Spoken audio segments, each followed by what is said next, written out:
Cette semaine, je vais vous parler des 6 points clés pour réduire les douleurs chroniques. C'est un type de douleur permanente que l'on va retrouver dans plusieurs pathologies, l'endométriose, la fibromyalgie, de nombreuses maladies auto-immunes, la polyarthrite rhumatoïde, l'arthrite tout simplement. On considère qu'une douleur devient chronique à partir du moment où elle dure plus de 3 mois et qu'elle n'est pas solutionnée par les traitements conventionnels. Déjà, comment fonctionne la douleur ? Il faut savoir que quand on parle de douleur, on parle d'inflammation. Notre corps se sert de l'inflammation pour se défendre. Par exemple, lorsque le corps est attaqué par un virus, une bactérie ou alors lorsqu'on se coupe, on se brûle, il va émettre des molécules qui sont des guerriers de l'inflammation. Ces molécules chimiques vont aller sur le site et vont commencer la bataille. Leur but, c'est d'arriver à la résolution du problème. Donc soit tuer les bactéries, soit les virus, soit réparer ce qui a été lésé. Une fois cette bataille terminée, d'autres petites molécules sont chargées d'aller prévenir que tout est terminé pour que les guerriers rentrent chez eux, se repositionnent. Dans ce schéma-là, on parle d'une inflammation aiguë. Il arrive, comme on le voit en bas, que ce système dysfonctionne. Le départ est le même, les guerriers de l'inflammation sont envoyés sur le site, ils se battent, la guerre a lieu, sauf que personne n'est là pour sonner la fin de la bataille. L'inflammation continue donc, et les guerriers continuent d'être recrutés, ce qui va provoquer de nombreuses douleurs, et on arrive ici dans la douleur chronique. Cette inflammation chronique, qu'on appelle aussi inflammation de bas grade, peut être détectée dans les bilans biologiques. Il y a un taux qui s'appelle CRP, c'est la protéine C réactive, qui indique si votre corps est en inflammation ou pas. Si le taux est supérieur à 100, on peut considérer que vous êtes dans une inflammation aiguë. Ça peut aller très haut d'ailleurs, ça peut aller à 1000, 100 000. Et dans ce cas-là, c'est une inflammation aiguë. Donc vous souffrez à ce moment-là d'une pathologie bien définie. Si le taux est inférieur à 5, et dans ce cas-là on parle d'une CRP ultra sensible, cela peut signifier que vous souffrez d'une inflammation de bas grade. Tout particulièrement s'il est situé entre 2 et 5. Cet indicateur, la CRP ultrasensible, lorsqu'il est situé entre 2 et 5, est un facteur prédictif de risque de maladie cardiovasculaire. C'est un indicateur beaucoup plus fiable que le taux de cholestérol par exemple. Donc finalement, ça veut dire quoi ? Que si votre CRP ultrasensible se situe à ce niveau-là, il faut trouver la cause de cette inflammation. Alors les maladies cardiovasculaires, on a bien compris, mais quels sont les autres risques associés à cette inflammation de bas grade ? Le cancer, par exemple, à cause de la mutation des cellules, l'arthrite, on l'a déjà cité, et tout ce qui finit en IT plus généralement signifie qu'il y a une inflammation. La maladie d'Alzheimer, les maladies neurologiques, maladies cardiovasculaires, on l'a cité, les maladies auto-immunes, dont font partie l'endométriose, polyarthrite rhumatoïde, les maladies pulmonaires ou le diabète de type. Il y a de nombreuses choses qui peuvent provoquer ou entretenir cette inflammation. Voici quelques-uns des facteurs. Le premier, et c'est le plus important, c'est le stress chronique et l'anxiété. Ça, c'est la clé de voûte de la douleur chronique. Ensuite, le mauvais gras. Le gras que l'on choisit de mettre dans notre assiette va avoir un impact très fort. La sédentarité, le surpoids ou l'obésité, l'alcool et le tabac bien sûr, et les intolérances alimentaires. Le premier point et de loin le plus important, c'est le stress chronique et l'anxiété. Finalement, comment ça fonctionne ? Vous voyez ici au centre qu'il existe différents stresseurs dans notre quotidien. Le travail, les relations, les changements de vie, les finances, les soucis personnels, l'environnement, la famille. Ces stresseurs vont provoquer notre stress chronique. Lui va émettre des hormones et notamment un dérèglement de la réponse au cortisol. Le cortisol a la même racine que cortisone. C'est une molécule qui est puissamment anti-inflammatoire. Donc, avec ce stress chronique, la production va baisser et donc l'effet anti-inflammatoire qu'a notre organisme va lui aussi baisser. Ce qui va provoquer mécaniquement une hausse de l'inflammation par le biais des TNF-alpha, qui elles-mêmes vont libérer les hormones du stress. Et là, on arrive véritablement sur un cercle vicieux, un véritable serpent qui se mord la queue. En effet, au plus vous êtes stressé, au plus vous êtes inflammé, au plus vous avez mal, et donc, au plus vous êtes stressé. Vous l'avez déjà peut-être constaté, mais lorsqu'on a une crise de douleur, on peut ressentir une anxiété ou un stress bien plus élevé, Et vice-versa, lorsque l'on a un stress élevé, on va avoir beaucoup plus mal. Cela nous fait arriver sur notre deuxième schéma. Donc celui-ci part de la douleur. La douleur va également provoquer des tensions musculaires. Puis une focalisation de l'attention sur cette douleur. Finalement, on l'observe et elle prend beaucoup plus d'importance qu'elle n'en avait au départ. Voire on surestime la douleur. Ce qui provoque de l'anxiété, de la démoralisation, de la déprime parce qu'on a l'impression que ça ne se terminera jamais. Cela provoque du stress. Et le stress, comme on vient de le voir dans le schéma précédent, provoque l'inflammation et donc la douleur. Deuxième cycle infernal. Prendre en charge l'anxiété et le stress chronique, c'est pas forcément simple. C'est souvent des habitudes, un mode de vision du monde que l'on a depuis très très longtemps. Il existe quand même des petites techniques qui sont éprouvées. Celle que je préfère, c'est la cohérence cardiaque. En fait, c'est tout simplement de la respiration. Elle met en cohérence notre système sympathique et parasympathique, qui sont nos deux systèmes nerveux. Si vous tapez cohérence cardiaque sur YouTube ou sur Google, vous allez trouver de nombreuses vidéos de balles qui montent et qui descendent.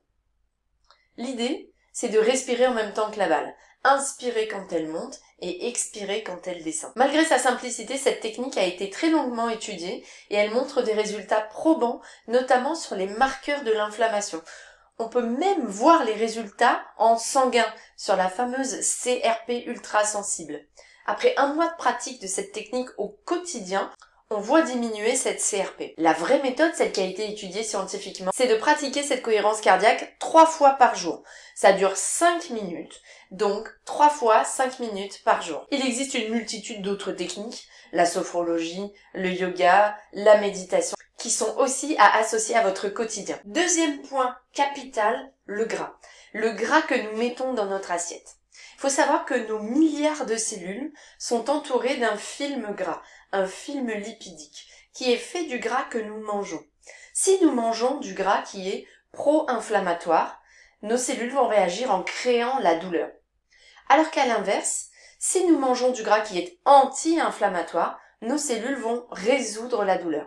Elles vont d'ailleurs sécréter de petites molécules qu'on appelle des résolvines. Mais alors quel gras faut-il manger? Le top de l'anti-inflammatoire, c'est l'oméga 3, que vous voyez ici en bas à droite. Dans notre organisme, l'oméga 3 va passer par une cascade chimique qui va le transformer en EPA, DHA, qui sont les plus puissants anti-inflammatoires de notre alimentation. En phase 2, il existe les oméga 6, qui sont indispensables au départ, mais que l'on mange en excès. Ils vont donner au bout de cette même cascade chimique de l'acide arachidonique qui lui est un très puissant pro-inflammatoire. Dans notre corps, il existerait un ratio idéal entre les deux. Il faudrait qu'on trouve un oméga 3 pour 4 oméga 6. En ce moment, en Europe, on tourne plus aux alentours de 1 oméga 3 pour 20 oméga 6. C'est un déséquilibre considérable, qui n'est probablement pas pour rien dans la recrudescence des maladies inflammatoires chroniques et douloureuses. Sur la gauche, vous avez les différents acides gras.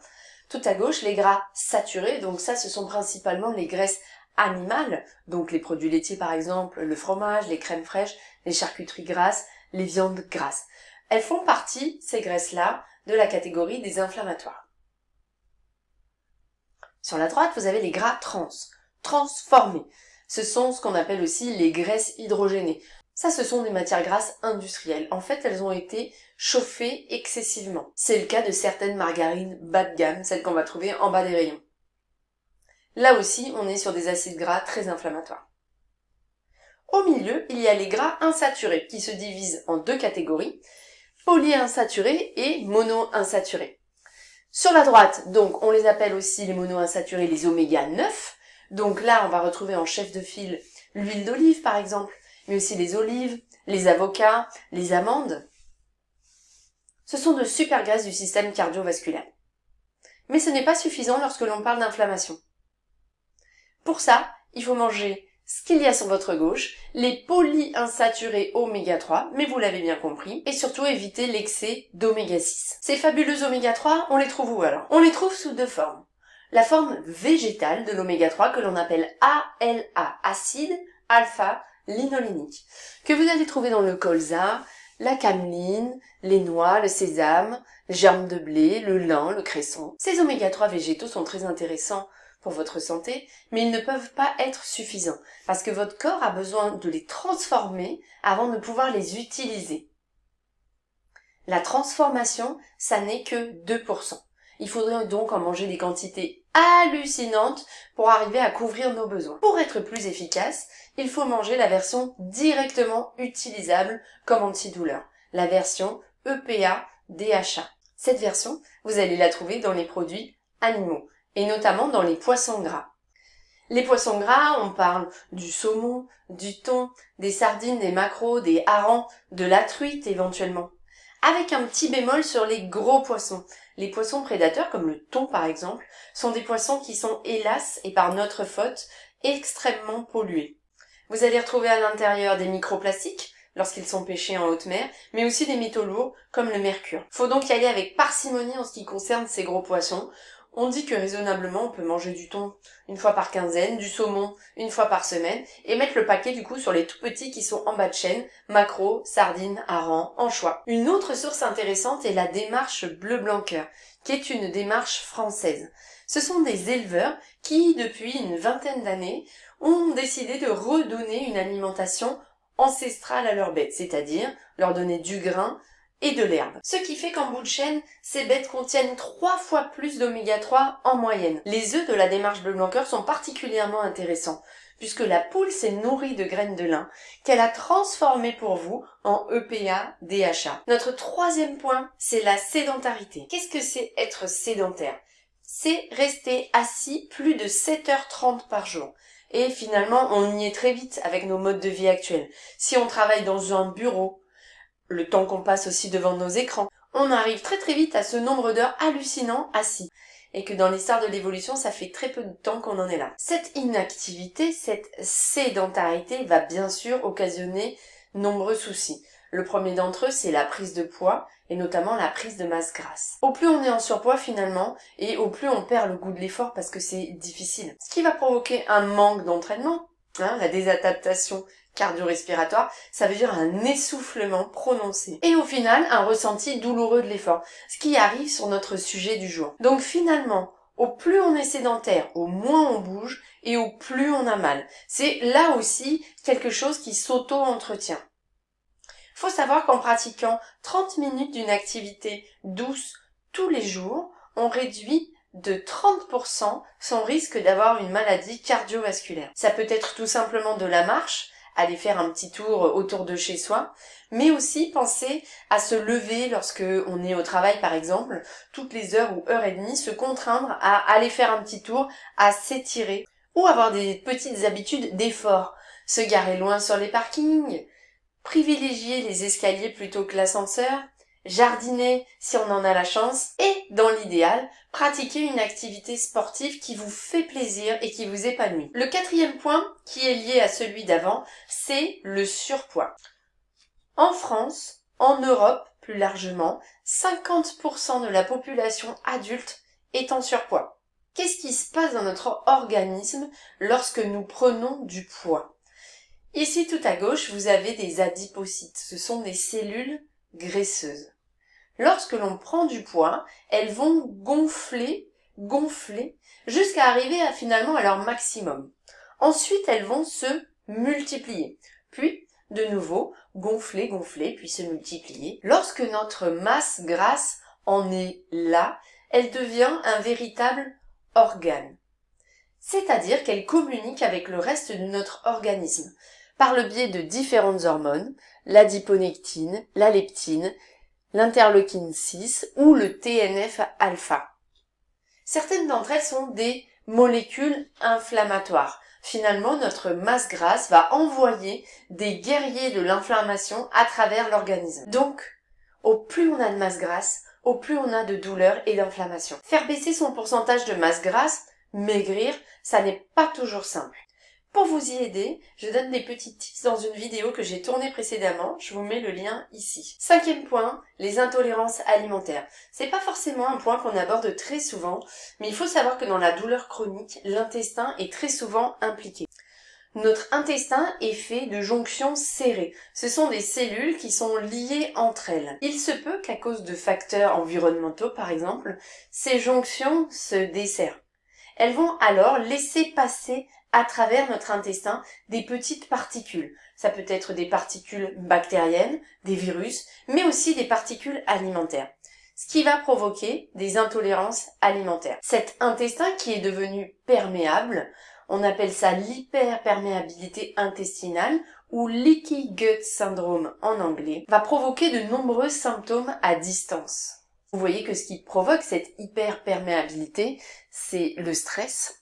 On revient sur notre clé de voûte de la vidéo, mais aussi les toxines, les facteurs environnementaux, l'abus de médicaments. Tout ça inflamme votre paroi intestinale. Inflammation égale douleur, souvenez-vous. Qu'elle soit intestinale ou ailleurs, c'est le même combat. Toutes ces petites molécules qui sont passées dans votre sang et dans votre système immunitaire et qui ne devraient pas y être, vont provoquer un grand nombre de réactions, dont effectivement des réactions de douleur. On peut retrouver ces particules très loin dans l'organisme. On sait par exemple qu'elles s'accumulent dans les articulations. Donc finalement, avoir des douleurs articulaires, cela peut être lié à la porosité de notre intestin. Le 6e et dernier point, mais je vais pas y passer 1 heure parce que c'est une évidence, il faut éviter le tabac, l'alcool et le soleil en excès. Tous les 3 sont des pro-inflammatoires et pro-oxydants très puissants. Pour conclure, pour lutter contre les douleurs chroniques, il faut chouchouter votre mode de vie. Évitez d'avoir trop recours aux anti-inflammatoires non stéroïdiens, j'en parle également dans une de mes précédentes vidéos. Cela prend un peu de temps, mais si vous commencez à gérer votre stress chronique en pratiquant par exemple la cohérence cardiaque au quotidien, si vous remplacez le gras qui est dans votre assiette par des acides gras oméga 3 en majorité, vous pouvez en 2 à 3 mois entièrement renouveler votre film lipidique cellulaire. Ça veut dire que vous pouvez passer en 3 mois de quelque chose qui provoquait l'inflammation et la douleur à quelque chose qui la résout. Si vous pensez que votre alimentation est un peu juste en oméga 3, n'hésitez pas à vous servir de complémentation. Prêtez juste attention à la qualité des compléments que l'on vous vend, que ce soit en pharmacie ou ailleurs. Ne vous fiez pas qu'au prix qu'ils coûtent. Dans les oméga 3, il existe un index, l'index TOTOX, qui est un index toxicologique, qui indique comment ont été extraits ces oméga 3. Est-ce que les industriels se sont servis de beaucoup de solvants pour le faire ou pas? Raisonnablement, lorsque vous en achetez, il faudrait que cet indice TOTOX soit en dessous de 5. Si vous arrivez également à lutter contre votre sédentarité avec des petits gestes simples, en bougeant tout simplement plus dès que vous en avez l'occasion, vous allez aussi pouvoir réduire votre masse grasse et potentiellement votre surpoids. Enfin, ayez toujours un œil attentif sur votre intestin. C'est un organe qu'on laisse beaucoup de côté, mais qui a un grand rôle à jouer dans notre santé et dans notre bien-être. Pour savoir s'il est perméable, vous avez aussi la possibilité de faire des dosages sanguins. Je pense pas qu'il soit remboursé, il s'appelle notamment LPS, lipopolysaccharides ou zonuline. Si c'est le cas, il existe de nombreuses plantes et de nombreux micronutriments qui vont aider à le réparer, notamment la glutamine qui est très efficace, mais aussi le curcuma ou l'aloe vera. Si ça vous intéresse, je vous ferai une vidéo un peu plus étoffée sur comment prendre soin de son intestin. J'espère que cette vidéo vous aura été utile. Je vous dis à la semaine prochaine pour un nouveau thème. Et bien sûr, comme d'habitude, votre aide est précieuse. N'hésitez pas, si vous aimez ce contenu, à le liker, à le partager et à vous abonner.